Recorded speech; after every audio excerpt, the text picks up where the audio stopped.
would be number 19, Alli Walker, the sophomore from Wisconsin Dells, Wisconsin. Just for a side hustle, judges championship Holsteins. There's things you can't coach. You can't coach speed. You can't coach mental toughness of being raised on a farm. I think having a farm background is a difference maker. Hey, no question about it.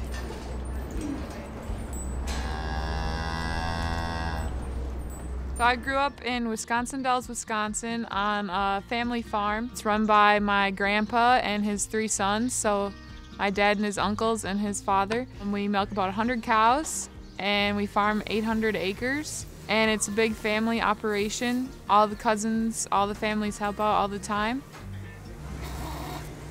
That's where I fell in love with the dairy industry and with animals. I basically started off as a little kid when I was 5. Showing my first calf at the local show, and it bloomed from there, and I've been showing ever since. Leading up to the show, you're practicing with the calf, leading it around on a halter, getting it used to humans and all the distractions that are outside, and you're giving it daily baths, trying to keep its hair really clean and white and shiny. And when you're at the show, you're in a barn with all the other farms that bring theirs, and the cattle are tied up in rows. On show day, they get a special feed that really fills up their stomach and shows any of their flaws and shows off all of their good parts.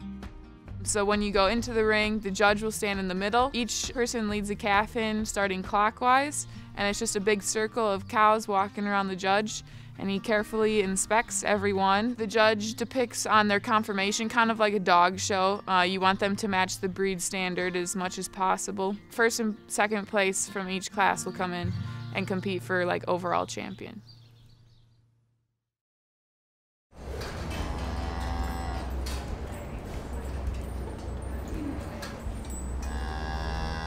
My family has always encouraged me and all my other cousins to get involved with things outside of the farm. We all enjoy the farm just as much as we did when we were little.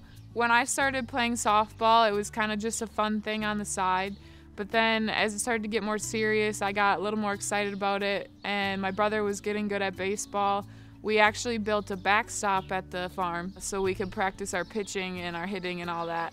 And as that went on, we started to get involved in some travel teams and things like that. And so it was a little bit harder to stay as involved on the farm, but the rest of the family knew that we needed these sports to help us out with the rest of our life and like our future. So they were there to make sure everything kept going on the farm. Coach Jay's been really excited to hear everything I have to say about animals. Every time I open my mouth, she's always interested in what I have to say. Every time I have a lab, she'll say, "Oh, what'd you do in class today? Do you have any pictures of the animals?" And I think she's just really excited to have somebody that's a little bit more diverse than some of the others. Obviously, when I saw that MSU had the animal science program and one of the best ones in the country, that was kind of my deciding factor that I really wanted to come here. They have some awesome opportunities, not only in the athletics, but also in the agriculture world. The opportunities here are endless, and there's so many different things I can do. As the years go on, I plan to get more involved with all the different little projects and maybe even work here on the farm a little bit. I definitely learned about hard work and how a hard work ethic can get you to the top. And another thing is that there's never immediate change. It takes many months for a heifer to develop from just a little baby calf into the great show heifer we think she is. And that kind of resonates with the softball aspect as well. I didn't become a great pitcher the first day I started, and so that has really helped me to understand the process and go along with it as we go.